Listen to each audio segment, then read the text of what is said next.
guys, welcome to another Matt Chat. I'm super honored to be here with Matt Thornton, who is the head of SBG. Man, you've created such a massive organization, and I consider you a teacher's teacher. Thank you. If you could share just how long you've been doing Jiu-Jitsu, you've created tons of black belts. So if you could just share a little bit of your story about SBG. Sure. Been doing Jiu-Jitsu, I think, probably about 35 years. SBG will be 30 years old next year, actually in 2022. So we started in 1992. My first experience with Brazilian Jiu-Jitsu came via Fabio Santos, and then Rickson right after that. And I got to train with Rickson a few times. He came to Oregon, Portland for a seminar, stayed for a week, gave me my blue belt when he left. And so the only jiu-jitsu I had at that point was that jiu-jitsu. And I asked him very specifically, because I was teaching kickboxing and Muay Thai, and I wanted to work this stuff, and I needed training partners. And the only reason I started teaching was to have training partners, because there was no school, right? And I said, do you mind if I show this to other people, because I need training partners? And he said, no, you can teach what you want, just make sure you give credit where it came from, which I always have. And so that was the beginning of SBG.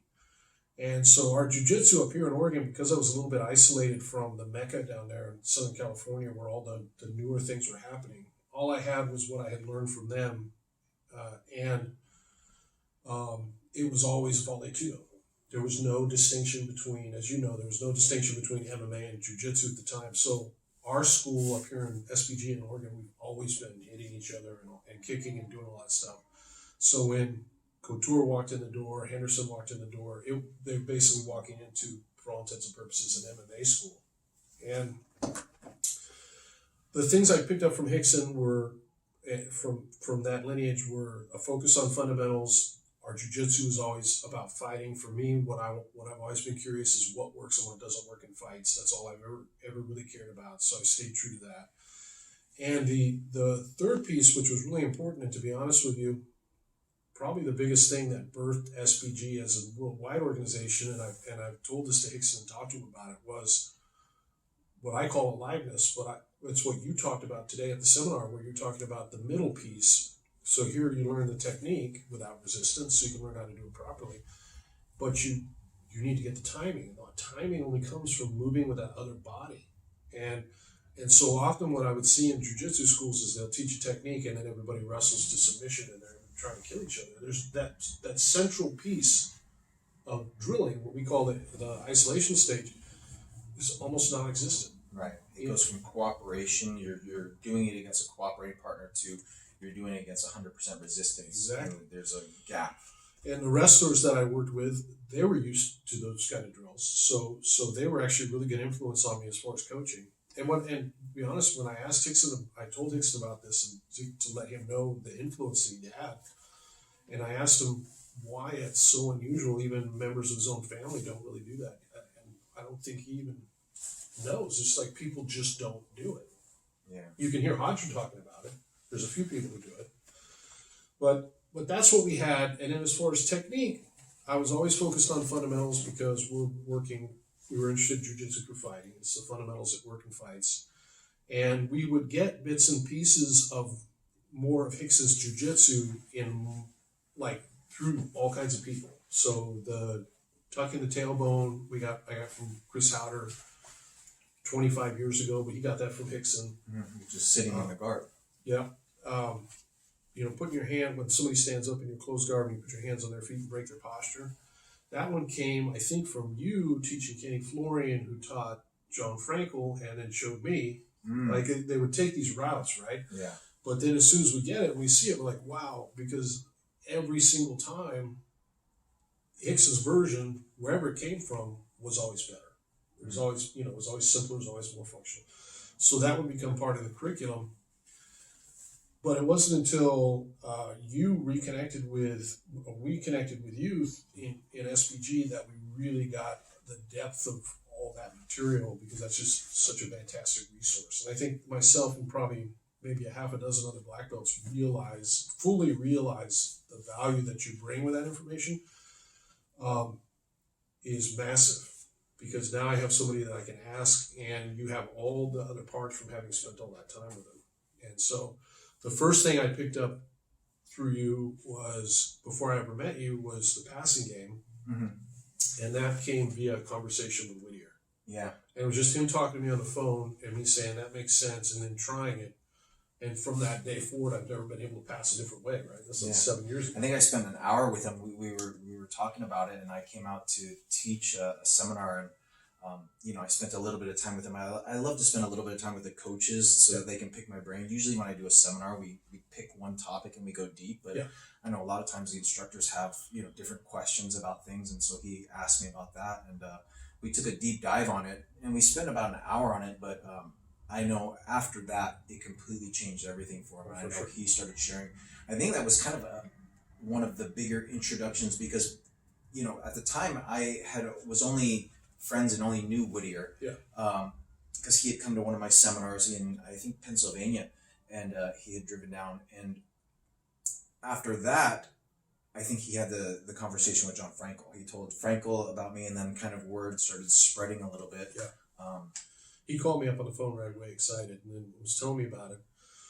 And it was funny because I was thinking about that conversation with Steve today, and this was probably eight years ago now. Mm-hmm. But I was thinking about it when you were teaching today, because what he said to me was, one of the first things you said to him was, when you're passing the guard, you want to make sure you get chest to chest as soon as possible. And at first, and Steve's a very humble guy, but at first he was been a black belt for probably 10 or 15 years at that point. He's thinking, of course I don't get chest, like everybody knows that, right? So there's it almost seems condescending at first. It didn't, but it seems overly simple, right?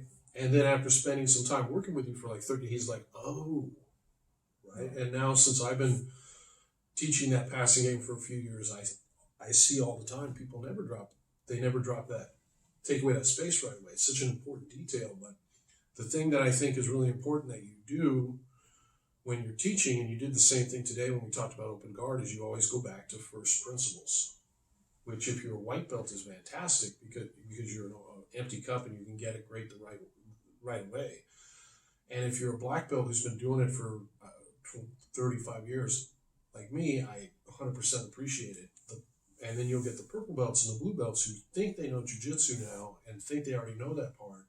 And they may not get it right away unless they're able to attend a seminar or be able to feel it, hands-on. And I think that's what happens with some of this material sometimes, is people will look at it and think, well, I know that, but really they don't know that, And that's one of the things that, I think resonates so well with us, is that, we're really big on the concepts and the philosophies. And I always tell people, in jiu-jitsu, the techniques are really just an expression of the concepts and the philosophies. And so that's really so important. That's kind of the foundation. You have to understand what you're trying to achieve, these ideas.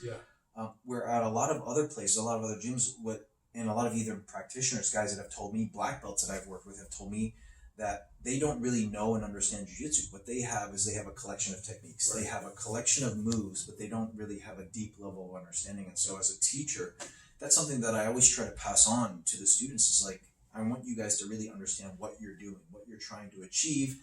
And now here is the method by which we will go about doing that. Yeah, giving them the objective first, which I think is really, really smart.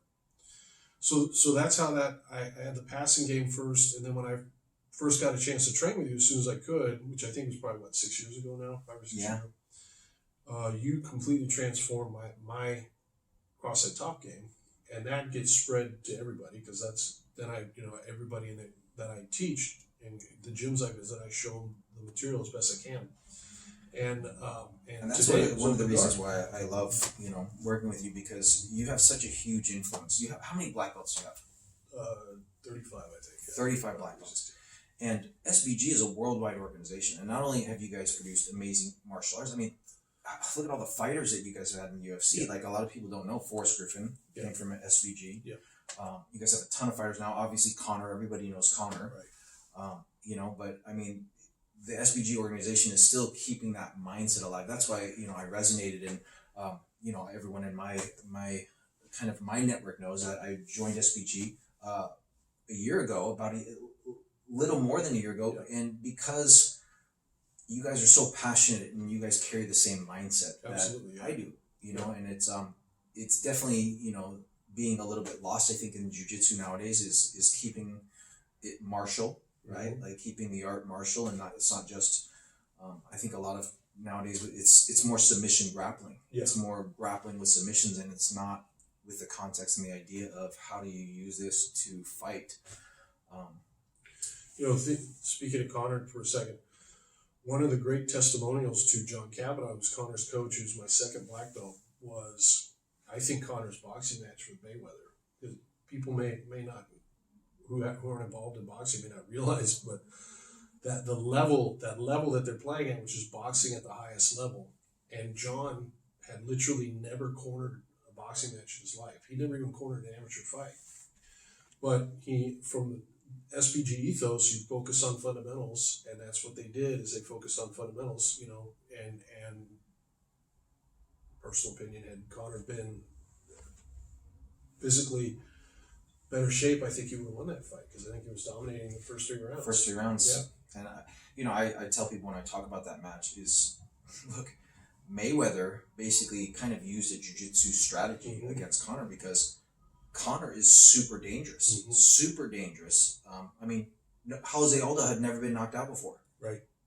And he knocked him out in 13, 14 seconds, right? Yeah. So that shows you how dangerous Connor is. If he touches you, there's a good chance you're going out. And Poirier even just said recently, nobody's ever hit him as hard as Connor. Yeah. So knowing that, Mayweather basically was super cautious, right? He didn't even try to throw any punches the first few rounds, and because of watching and his experience, he knows like in the later rounds, people get tired, and especially if they're trying to exert a lot of energy, and so he kind of used that strategy. But if he would have been able to keep that pace for that period of time, he's a dangerous fighter. And if Connor's fresh, if he touches you, it's you're in trouble. Absolutely. But I think also it's it's a testimonial to the power of coaches who focus on fundamentals. You can go back and forth between not just, like I always tell my students, gi or no gi shouldn't matter, right? If you're hitting, shouldn't matter. If your game's focused on fundamentals, you transcend all that. And if you're a coach that focuses on fundamentals, you can actually change sports and help athletes that, in sports that you may not even have that much experience in. That, to me, that's just the power of working on the delivery system itself, Right.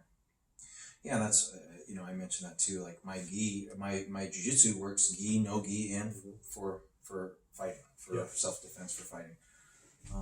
So Matt, just to finish off, anything that you think in the last few years, anything specific that you might have learned that has really had a huge impact that you would want to share with other people, like giving someone an idea to focus on, or what was, some idea or concept that might have made a huge difference for you, or even a technique. But Sure.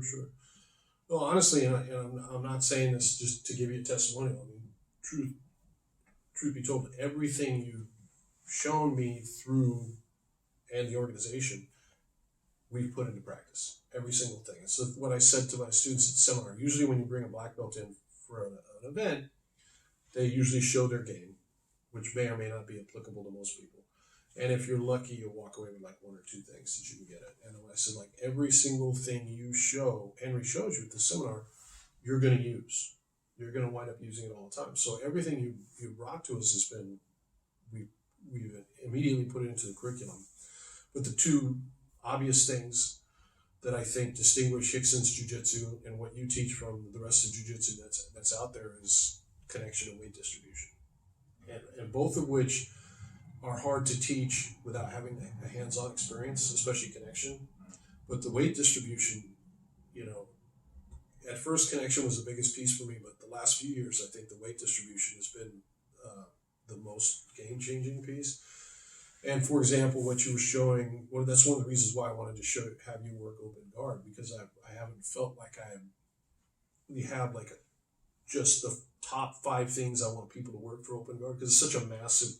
Yeah, it's a massive game. It's a massive game, and I actually think I have that now after the seminar this weekend. What I would consider the fundamental 5 of open guard, and one of those is transferring your weight into that leg when people are trying to pass, and that's such a huge concept because it completely changes your guard, right? So those things are massive. Somebody could come in. Same thing when we're working with the top game, teaching people just how to use their weight correctly.